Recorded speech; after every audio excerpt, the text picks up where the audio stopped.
Um, yeah, my name's Jeremy Alexander. I'm based over here in Melbourne, in Australia. So I'm a research fellow with Victoria University and also work as a data analyst at Champion Data. So they're just a statistical provider for some of the main sports over here in Australia. They're also they did have the contract with the XFL, but I think they've just lost that obviously when they went bust.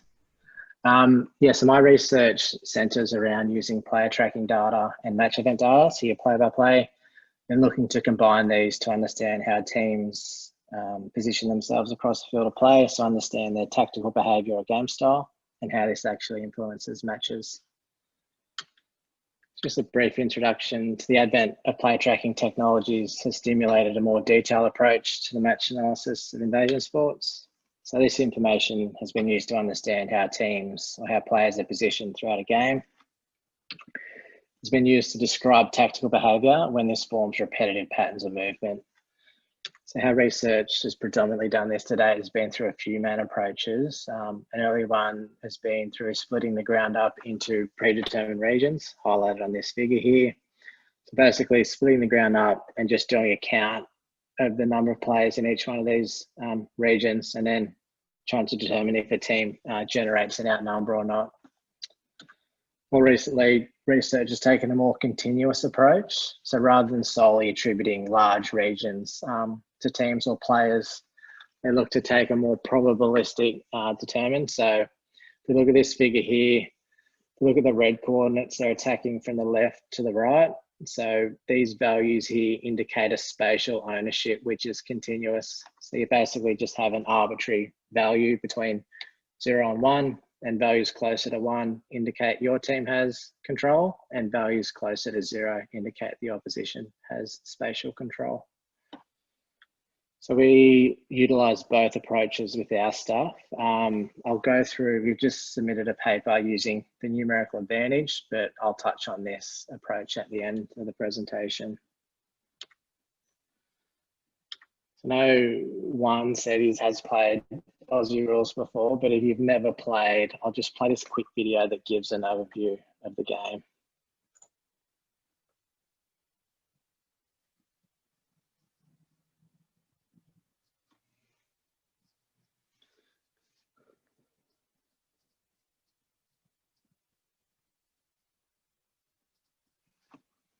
Hey, sorry, Jeremy, is there audio to go with this video?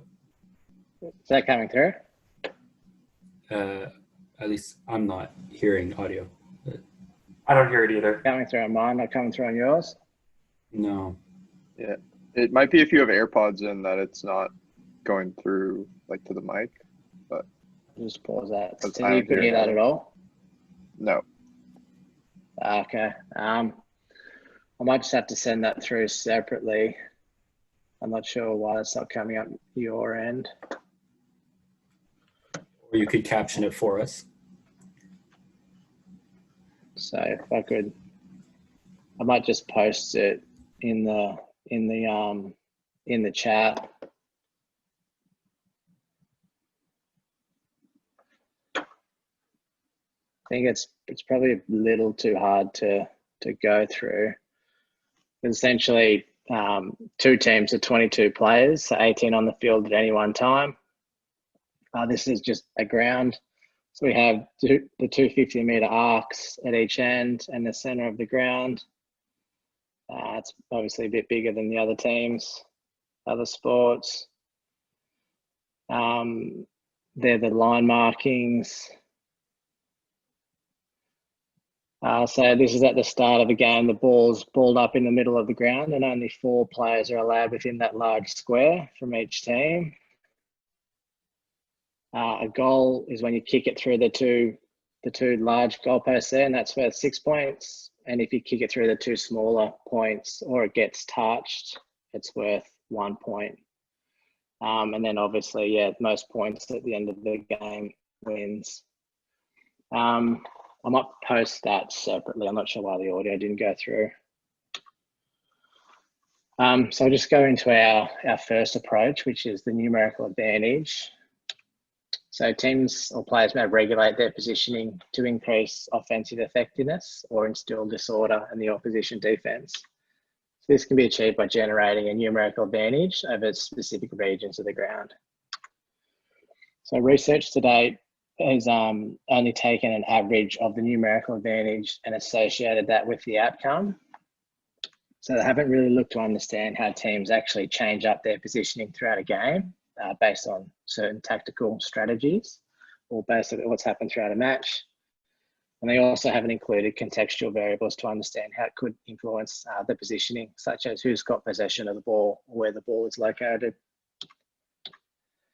So we just submitted a paper into this. The primary aim was to understand the relationship between a numerical advantage and match event outcomes. So we selected 3 match events in total, and they were just associated with how teams gain possession of the ball and the potential for scoring. We also looked at player positioning independent of specific events. So basically just looking at how players change their positioning throughout an entire match while accounting for who's got possession and where the ball is located. So the data we used, spatial temporal tracking data. So this is just through 10 Hertz LPS devices. That's just from a GPS company here in Australia, Catapult. And then our play-by-play data was recorded through Champion, which is a statistical provider here in Australia. It was from the 2019 season. We selected 12 matches in total, played from a single stadium. So each game's played with 20-minute quarters, 4 of each, and they're just interspersed with breaks. The 2 data sets were synced, so make sure that it's happening as it occurs. And this was just using the Unix timestamps in each. And this was used to infer the ball location because we don't have a true reflection. So the primary aim was to understand the relationship between how your numerical advantage influences match events. So we selected 3 in total. They were concomitant with how teams gain possession and score. So the first one were intercepts. So this is just possession that's gained from the opposition. 831 of these were recorded. The second were clearances. So after a team scores or the start of a quarter or a game, the umpire balls the ball up. So neither team has clear possession at this point. So once a team does gain possession and clears the ball from this area, a clearance is recorded. We had a total of 471. We also just measured the numerical advantage within a 10-meter radius for these events because players that are 50 meters or 100 meters away probably have a limited impact on the outcome. The final event were inside 50s. So you have 2 50-meter arcs at each end. So this is just recorded once a team transitions the ball through this area. So this is just a count of your potential for scoring. So we removed intercepts that lasted less than 5 seconds. So if the ball's sort of bobbling around and neither team has clear possession, then player positioning probably has a limited impact on the outcome. We also removed intercepts and free kicks, again, because if an umpire gives a free kick to a player where they're all positioning probably doesn't really impact the outcome. Centre bounces were also removed. So as I just mentioned, at the start of each quarter and after a goal, the umpire balls the ball up in the middle of the ground and only 4 players from each team are allowed within this region. So teams can't generate an outnumber. So we used a generalized linear model. Oh, sorry, I'll just go through our secondary aim. The contextual variables, the first one was possession. So who has possession of the ball? Offense and defense are pretty self-evident. So team was recorded when it had possession of the ball, and then the opposition was obviously in defense when your team was in offense. The third phase, which is pretty novel to soccer players or other sports, is stoppage. So a large portion of the game is sort of spent in neutral territory where neither team has clear possession of the ball because you can tackle so much here. It's very contested. So when neither team has clear possession, that phase is considered to be in stoppage until a team sort of clears the ball from this area. Our second contextual variable was field position of the ball. I have a figure coming up here that just highlights the markings on the ground. So these were just 4 separate zones, which is your defensive 50, defensive mid, attacking mid, and forward 50. So our statistical analysis was through a generalized linear model. We used 2 logistic regressions for this. So our independent variables were your team numerical advantage and total number of players. So the first model, the dependent variables included clearances. So if your team gained possession or the opposition did. Our second model was inside 50 scoring. So once the team transitioned the ball in their attacking end, did they score or did the opposition rebound the ball or get it out of play? A significance level of 0.05 was required. For our second model, our scoring, we also included a partial dependence plot. So this was to determine the interaction between your dependent variables. So understand how total number of players influenced numerical advantage on the outcome. I'll go through that in a moment. So as I mentioned, AFL, it's pretty complex for subjects who haven't played it before. So I've just made this quick animation that highlights our variables, our match events, and then our, how we split the study up. So I figure here, this is a standard match, start of a match. You have 18 players on the ground at any one time. This square here, only 4 players are allowed in. If we look at the blue coordinates here as our reference team, our home team, they're attacking from the left of screen to the right. So they're defensive 50, defensive mid, attacking mid, and forward 50. Our 2 subplots here are the total number of players in each region. So we have 9 here at the moment in their defensive 50 and 10 their forward 50. And then this subplot here is their numerical advantage in each zone. So at the moment, they've got a +1 here in their D mid, +2 in their defensive midfield, while the opposition has extra players in these regions of the ground. This little radius here was for clearances only. So when the ball was in that contested situation, we measured the numerical advantage here, which is highlighted in this top table. And then this bottom table here is just our match events. So where the ball's located, what phase it's in. So I'll play this now. Is that coming through? Is that playing all right?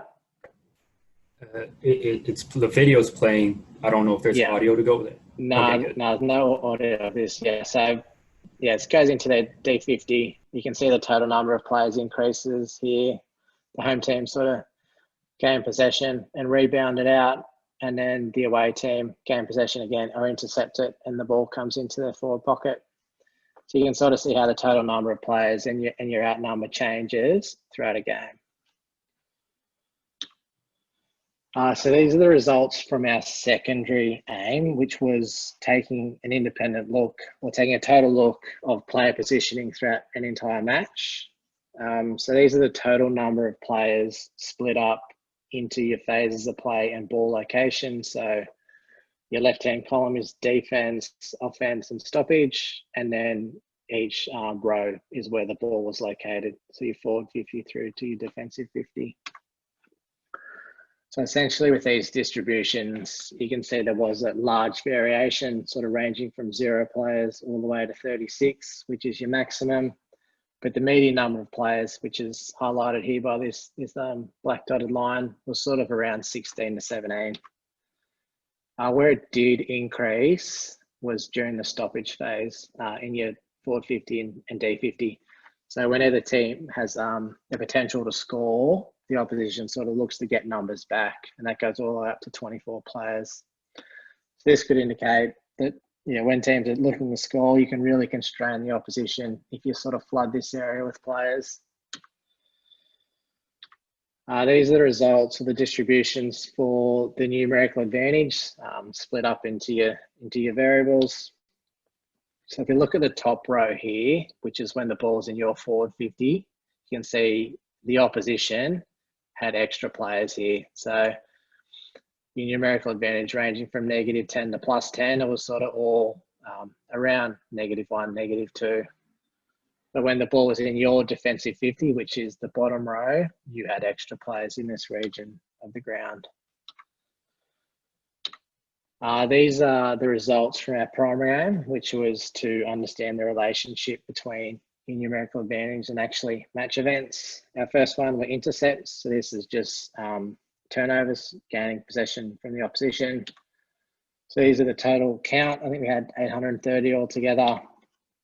You can see the majority were obtained in your defensive 50 or your defensive mid, so your back half, which is the two left-hand columns here. And then it was either an even number of players or that team had a numerical advantage.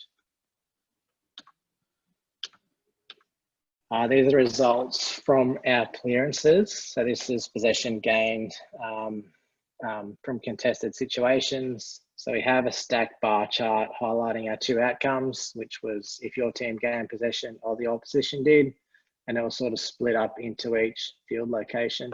So your D50 all the way through to your forward 50. This line plot here is just your percentage win. So your likelihood of winning possession of the ball based on your numerical advantage, which is your x-axis here. So you can see the majority of clearances were in the defensive mid and attacking mid. The success rate, which is this line plot here, increased if the team was with each incremental increase in numerical advantage. Similar to your total number of players, you usually have an out number when the ball's in your defensive 50, but you're sort of faced with a numerical disadvantage when the ball's in your forward 50. So these are the results from our first model. So our two outcomes were if the team gained possession, which was 1, and then if the opposition gained possession. So our x-axis here is your numerical advantage. So you can see if a team was able to generate extra numbers around the ball, the likelihood of gaining possession increased. So these are the results from our model. The numerical advantage was significant in each field location. Our odds ratio here highlights this as well, the impact. So for each incremental increase in an out number, the likelihood of gaining possession was twice as likely. These are the results from our second event, or our second model. So it's just the amount of times the team was able to score from inside 50s. So our stack chart here again, the blue column is the scoring events, and then orange was if the opposition rebounded the ball or got it out of play. The likelihood again is highlighted in this, or the success rate is highlighted in this line chart here. So you can see for each incremental increase, the likelihood of scoring also increases. The predominance of inside 50s was with even numbers, or the opposition had extra players. So rarely was a team had extra numbers when they went inside 50. These are the results from our second model. Similar to clearances, for each incremental increase in numerical advantage, the likelihood of scoring also increased. And that's just highlighted here. Through our odds ratio, similar, they were nearly twice as likely to score for each +1. Our final result here was our partial dependence plot. So this is just assessing the interaction between our dependent variables on the outcome. So values closer to 0 indicate the opposition rebounded the ball or got it out of play, where values closer to 1 indicate the team was able to score. So if you just look at our dependent variables in isolation, for incremental increase in numerical advantage, the likelihood, you can see that clear relationship there. But as your total players increases, you can sort of see a concomitant decrease with the scoring rate. And this is irrespective of numerical advantage. So even if you had a +2 for each numeric increase in total players, the likelihood of scoring decreases. So just wrap up the discussion for this type of research. So we did see some positive association with generating a numerical advantage for specific match events. So this information can be used to determine tactical behaviour. So if a team wanted to be strong in the contest, they could look to place extra players in these regions of the ground. If they wanted to ensure defensive capacity, they may look to place the total number of players in their back half or increase the amount of defenders here. This information can also be used to inform individual player performance. So if forward half players sort of are experiencing extra defenders, coaches may look to take this into account. For future directions, research should account for what happens subsequently. So we just sort of looked at individual match events in isolation. So really looking to piece all those different puzzles together to understand how they interact as a whole. Can also take a more nuanced approach to inside 50s. So we sort of just looked at any score as being beneficial. So good defensive functioning could coerce opposition into taking suboptimal shots at goal. So having a look at the quality of the shot should be accounted for. And then, yeah, as mentioned right at the beginning, with all this sort of numerical advantage or outnumbers, you're attributing large portions of space to a single player of team where it could be, somewhat simplistic. So taking a more continuous approach may be beneficial. So we've started to do that now, which we've sort of got a couple proof of concepts working. So we look to take a more continuous or probabilistic approach to player control. So based on where the ball is located, we can assign a distance to it to a player, and then we can adjust that covariance matrix through a couple of variables, and they are how fast the player is traveling and on what angular orientation. So to describe this here, just two quick figures. The one on the left, the blue coordinate is the player and the white coordinate is the ball.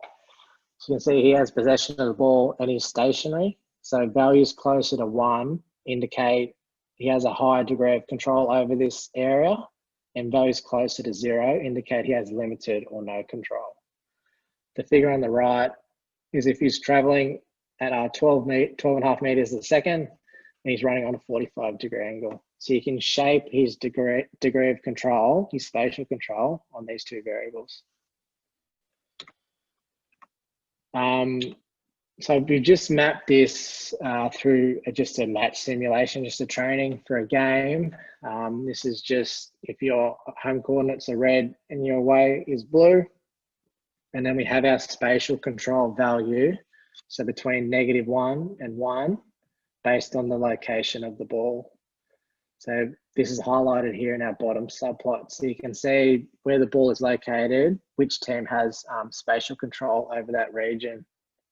So I'll just play it now. You can see red coordinates gain possession, and they've got clear control of the ball. Coming out to the forward flank here, when all the blue coordinates look to get back and sort of take up this space in front of goal here and sort of force the ball into the forward pocket. I'll just touch on, this will be the last slide. We've sort of working with another couple of researchers here with computer vision. So this is a competitive match from last year, played at a stadium here in Melbourne. So we can detect where the players are located throughout the ground based on behind the goals vision. And then we can map our continuous spatial control over these values. You can see the ball up in the middle, and it goes up the further end of the ground. You can see here the blue coordinates, or the away team, sort of press up the ground, but you can sort of see how they're positioned. They've still got control behind the ball here, while the attacking team sort of has control further up the ground. So yeah, that's just a proof of concept at the moment, but we're looking to understand or determine how teams sort of generate spatial control throughout a match. I'll wrap it up there. I'm not sure if there's any questions, but happy to take any questions now, or you can sort of reach out to me on the details on the first slide. Thanks.